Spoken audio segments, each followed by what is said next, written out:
Beyond the Echo Cavern by BreAnna Teschendorf. Chapter 9, The Other Side. Annika's first impression was of gold. Everything seemed to be glowing and sparkling with yellow light. It was beautiful. She realized, after her eyes adjusted, that there were fires lit all around the edge of the large cavern they had entered. The light of the fire was dancing on the walls. The rock walls were glistening, shimmering, almost like they were made of gemstones. The room-like cavern was large and warm. There were chairs here and there that looked homemade, crafted out of wood and other unknown materials, all in different shapes, sizes, and designs. At the far side of the large cavern were two dark entrances to tunnels.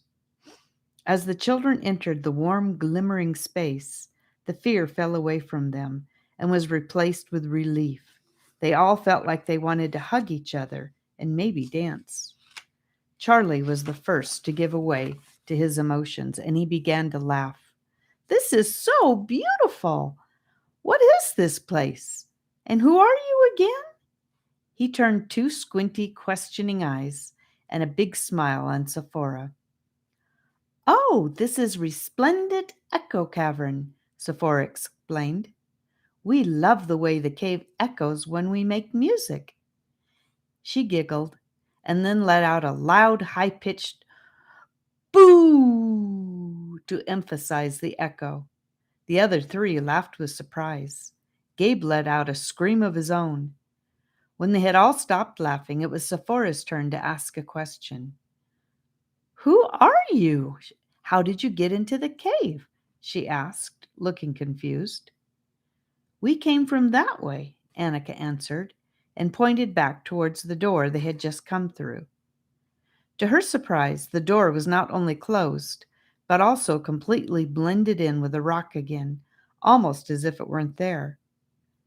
What happened to the door?" she asked. "Oh, we always keep that door shut," Sephora answered her. Then she started to whisper, "As you know, there are bad things over there. Wait a minute." Here she raised her voice. "You came from over there? Who are you and what are you doing?"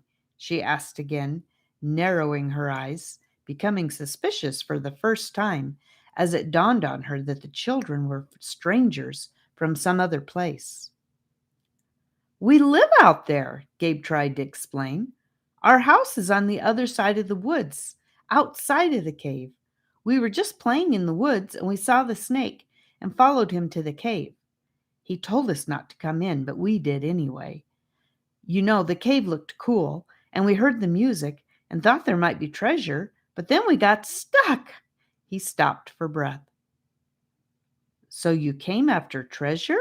Sephora asked, looking at Gabe very seriously. "There's treasure?" Charlie burst out with excitement. No, maybe. I mean, why would I tell you anyway? Anything that comes from that side of the cave is bad." Her voice was rising. "I am not even sure if I should have brought you in here," Sephora added, looking around nervously. "Of course we aren't bad," said Annika in her most frustrated voice. "Those snakes were bad. They were trying to hurt us. If we were like them, why would they hurt us? That doesn't make sense." "No, it doesn't seem to make sense, but we will see," said a voice from the other side of the cavern. A young boy about 10 years old, wearing a bunch of sticks like a crown that wrapped around his full head of dark hair, came from inside one of the tunnels into the light.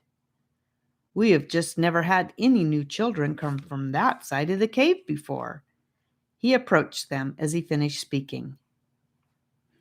"New children? How many of you are there?" asked Charlie, truly astounded that there was another child in the cave besides Sephora. "How many of who? Guards?" asked the boy. "There are usually 3 of us on duty. Today Exul said he wanted to stay outside, so it is just Sephora and I. My name is Rivers. Who are you?" he asked them. He had dark skin and freckles. His eyes were also dark and serious. Like Sephora, he seemed to shine with a special kind of light all his own. It was mysterious and made the children feel slightly nervous. "I'm Charlie," he answered excitedly.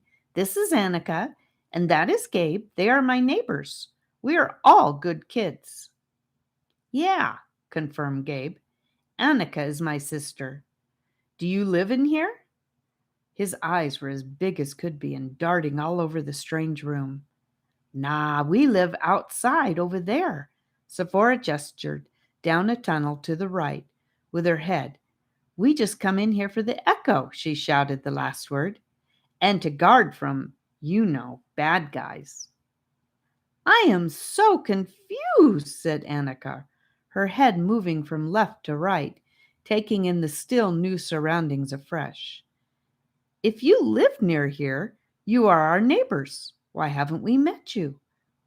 Why don't you go to our school? Can you please get us out of this cave? We need to get home to our Aunt Persephone. She must be worried about us." "School?" asked Sephora with raised eyebrows. "You guys look really tired," said Rivers sympathetically. "Let's get out into the fresh air. Follow me. Sephora, you stay here on duty." They followed Rivers to the tunnel on the right and were amazed to find the way lit up by more tight coils of green light, much like the top of the long staff Sephora held in her hand. "What is that?" asked Gabe in awe. "They are glowworms." Rivers smiled at them. "We put their favorite food on there, honey from the indigo chamosa flower, and they gather there to light the way for us." "Eric Campa Luminosa," answered Charlie. "Arachno what?" asked Annika in shock. "Arachnacampa luminosa," Charlie repeated. "That is their name. I read about it in a science magazine," he finished proudly. "They are just amazing," said Annika. "I had no idea we had anything like that in Silvercrest." "We don't, Annika. Those kinds of things live in places like New Zealand, on the other side of the world," Charlie answered her knowingly, still staring up at the worms with his mouth open in wonder. "What is Silvercrest?" asked Rivers, ignoring Charlie. "It's the name of the town we live in," said Gabe, looking at him like he had gone cuckoo. "Well, the name of the place we live is Perdamayan," answered Rivers contradictorily. "Perdamayan?" Annika whispered to Gabe. Gabe, who gave her a comically confused look in return, and shrugged his shoulders. The children continued to follow Rivers through the tunnel, enjoying the light of the little glowworms. The tunnel took a few twists and turns, and they noticed some drawings and designs in the cave wall. Before too long, the glow of daylight could be seen in the tunnel in front of them. Gabe wanted to run forwards to it.